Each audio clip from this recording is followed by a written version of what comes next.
एक गांव में एक किसान था जिसे एक बहुत ही बुरी आदत लग चुकी थी। और वह आदत थी बेवजह चिंता करने की। वह हर समय किसी न किसी चीज़ की चिंता करता ही रहता।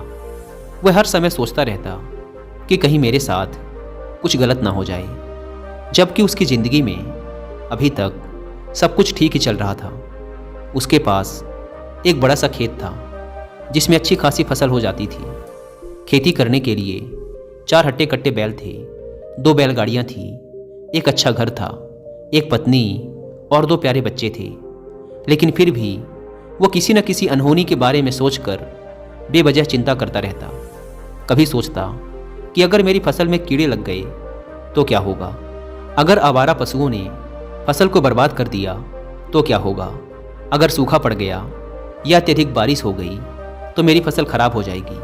ऐसे ही वो भविष्य की अन्य बातों के बारे में सोचकर बेवजह चिंता में डूबा रहता। जैसे कि कहीं खेती के समय मेरे बैल बीमार न पड़ जाएं, मेरे बच्चों का भविष्य कैसा होगा, कहीं बुढ़ापे में मुझे कोई बड़ी बीमारी ना हो जाए, मेरे बच्चे बुढ़ापे में मेरा ख्याल रखेंगे भी या नहीं, वगैरह वगैरह। अपनी इस लगातार बेमतलब चिंता करने की आदत की वजह से वह अशांत और परेशान सा रहने लगा था। उसका स्वभाव कुछ चिड़चिड़ा सा हो गया था और अब उसका किसी भी काम में मन भी नहीं लगता था। उसकी पत्नी ने भी इस बात को अनुभव किया कि उसे बिना मतलब चिंता करने की आदत पड़ चुकी है। उसने उसे कई बार समझाने की कोशिश भी की कि तुम बेवजह चिंता करना छोड़ दो, लेकिन उसके समझाने का कोई मतलब नहीं निकला। तो फिर एक दिन वह उसे लेकर एक बौद्ध भिक्षु के आश्रम में पहुंची। बौद्ध भिक्षु बहुत ही बुद्धिमान और ध्यानी व्यक्ति थे। वो लोगों की समस्याओं का समाधान करने के लिए प्रसिद्ध थे। किसान और उसकी पत्नी ने अपनी सारी समस्या बौद्ध भिक्षु के समक्ष रख दी। किसान ने कहा, महात्मन, मैं हर समय किसी न किसी बात की चिंता करता रहता हूँ। मैं ज़्यादातर उन बुरी चीज़ों के बारे में सोचकर चिंतित होता रहता हूँ जो अभी तक मेरे साथ हुई भी नहीं। किसान की समस्या को पूरे ध्यान से सुनने के बाद बौद्ध भिक्षु ने कहा, ठीक है, तुम दोनों कल सुबह आना और फिर मैं तुम्हें तुम्हारी समस्या का समाधान बता दूंगा। अगली सुबह जब किसान और उसकी पत्नी बौद्ध भिक्षु के आश्रम में पहुंचते हैं तो देखते हैं कि बौद्ध भिक्षु बहुत ही चिंतित अवस्था में जमीन पर पलथी मारकर बैठे हुए हैं और उनके सामने एक दूध से भरा ग्लास रखा हुआ है। बौद्ध भिक्षु बार बार उस दूध की ग्लास की तरफ देखते और फिर कभी अपना हाथ अपने सर पे रखते तो कभी जमीन पे मारते। वो बहुत ही चिंतित और बेचैन दिखाई पड़ रहे थे। भिक्षु को इस तरह परेशान देख किसान ने उनसे पूछा, महात्मन, क्या बात है, आप इतने परेशान क्यों हैं? बौद्ध भिक्षु ने बहुत ही बेचैनी भरे शब्दों में कहा, मैं इस ग्लास के दूध को लेकर बहुत ही चिंतित हूँ। मुझे चिंता हो रही है कि कहीं बिल्ली इस दूध को गिरा न दे, कहीं ये दूध खराब ना हो जाए या फिर आश्रम का कोई शिष्य इसे पी न जाए। मैं इसी बात को लेकर सुबह से बहुत परेशान हूँ। बौद्ध भिक्षु के मुंह से ऐसी बातें सुनकर किसान और उसकी पत्नी जोर जोर से हंसने लगे। किसान ने हंसते हुए कहा, महात्मन, इसमें इतनी चिंता करने वाली कौन सी बात है? ये दूध ही तो है। अगर इसे बिल्ली ने गिरा दिया या ये खराब हो गया या फिर किसी ने इसे पी लिया तो क्या हो गया? ये आपको दोबारा मिल जाएगा। और वैसे भी आपका चिंता करना व्यर्थ ही है, क्योंकि ना तो अभी इसे बिल्ली ने गिराया है, ना ही ये खराब हुआ है और ना ही अभी इसे किसी ने पिया है, और हो सकता है कि भविष्य में ऐसा हो भी ना। किसान के मुंह से ये बातें सुनकर बौद्ध भिक्षु मुस्कुराए और बोले, मैं भी तो तुम्हें यही समझाने का प्रयास कर रहा हूँ कि भविष्य की उन घटनाओं की चिंता करना व्यर्थ है जो अभी हमारे साथ हुई ही नहीं, और बहुत बड़ी संभावना है कि वो कभी होंगी भी नहीं। और अगर हो भी गई तो जिस चीज़ को तुम एक बार हासिल कर सकते हो उसे तुम दोबारा भी हासिल कर सकते हो, और अगर नहीं भी कर पाए तो कोई बात नहीं, क्योंकि समस्याओं के आने के साथ ही उन समस्याओं का सामना करने की हिम्मत भी अपने आप ही आ जाती है। बौद्ध भिक्षु की ये बातें सुनने के बाद किसान को लगा जैसे किसी ने उसके गाल पर एक थप्पड़ मारकर उसे नींद से जगा दिया हो। उसे महसूस हुआ कि वो भी तो यही गलती कर रहा है। वो भी तो भविष्य की उन घटनाओं के बारे में सोचकर चिंतित हो रहा है जो अभी तक घटी ही नहीं और शायद कभी घटेंगी भी नहीं। वह कुछ देर तक स्तब्ध खड़ा रह गया और फिर बौद्ध भिक्षु के चरणों में गिर पड़ा और कहने लगा, इतनी आसान भाषा में मुझे मेरी गलती का एहसास करवाने के लिए आपका बहुत बहुत धन्यवाद। और मैं आज से पूरा प्रयास करूंगा कि मैं बेवजह चिंता करना बंद कर दूं। दोस्तों, अगर आपको भी हर छोटी छोटी बात पर चिंता करने की आदत है और आप इस आदत से छुटकारा पाना चाहते हैं, तो इसके लिए आप कुकू FM पर एक किताब सुन सकते हैं जिसका नाम है how to stop worrying and start living, यानी चिंता छोड़ो सुख से जियो। इस किताब को विश्व प्रसिद्ध लेखक डेल कार्नेगी ने लिखा है।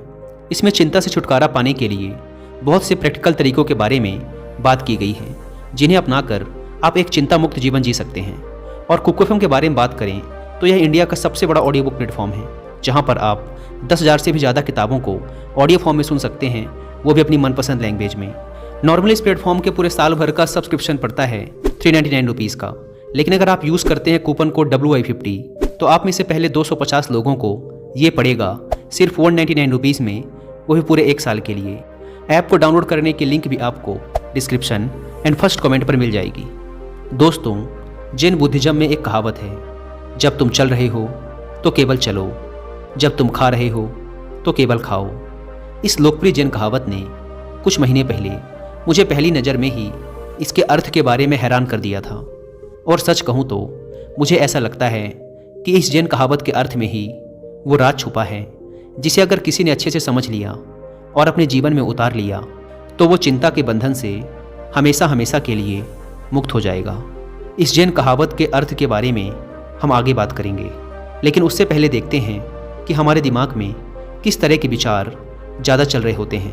अगर हम कुछ समय के लिए अपने विचारों पर ध्यान दें तो हम पाएंगे कि किसी भी काम को करने के बाद हमारे दिमाग में ज़्यादातर समय ये 4 विचार ही बार बार चलते रहते हैं। पहला, क्या मैंने ये सही से किया? दूसरा, क्या मैं इसे और बेहतर कर सकता था? तीसरा, इसका परिणाम क्या होगा? और चौथा, लोग मेरे और मेरे काम के बारे में क्या सोच रहे होंगे? ये ऐसे कुछ विचार हैं जो हमारे दिमागी सिस्टम में ज़्यादातर समय चलते रहते हैं, लेकिन हमें पता नहीं चलता, क्योंकि हमने इन विचारों के साथ जीना सीख लिया है।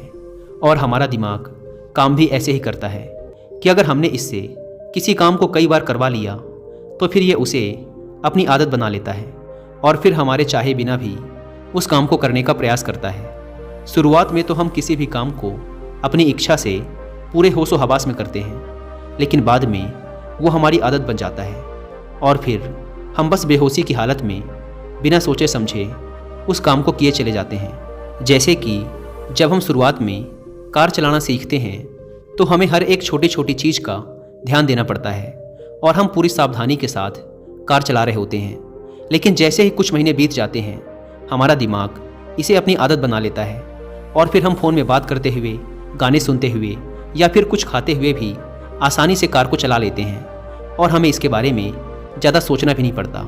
हमारे हाथ और पैर अपने आप ही गियर और ब्रेक्स की तरफ चले जाते हैं, क्योंकि अब हम कार को सबकॉन्शियसली चला रहे होते हैं, यानी कि एक तरह से बेहोशी की हालत में हमें पता नहीं होता और काम हो रहा होता है। ठीक यही हमारी चिंता करने की आदत के साथ भी होता है। जब एक बच्चा छोटा होता है तब उसे पता नहीं होता कि चिंता क्या है, लेकिन जैसे ही वो थोड़ा बड़ा होता है माँ बाप कहना शुरू कर देते हैं, बेटे आपको होमवर्क करना है, आपको उसकी चिंता नहीं हो रही, आपके एग्ज़ाम आने वाले हैं, आपको उसकी चिंता करनी चाहिए।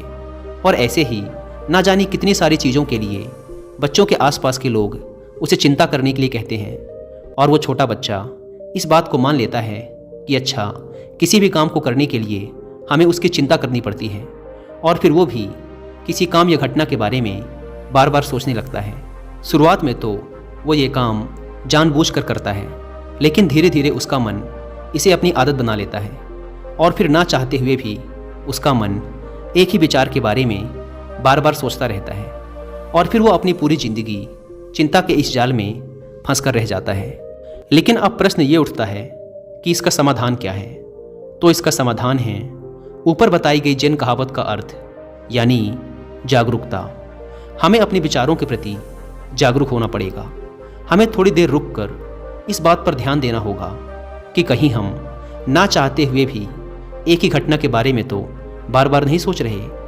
हमें पूरी जागरूकता के साथ ये देखने का प्रयास करना होगा कि पूरे दिन हमारे अंदर किस तरह के विचार उठते रहते हैं।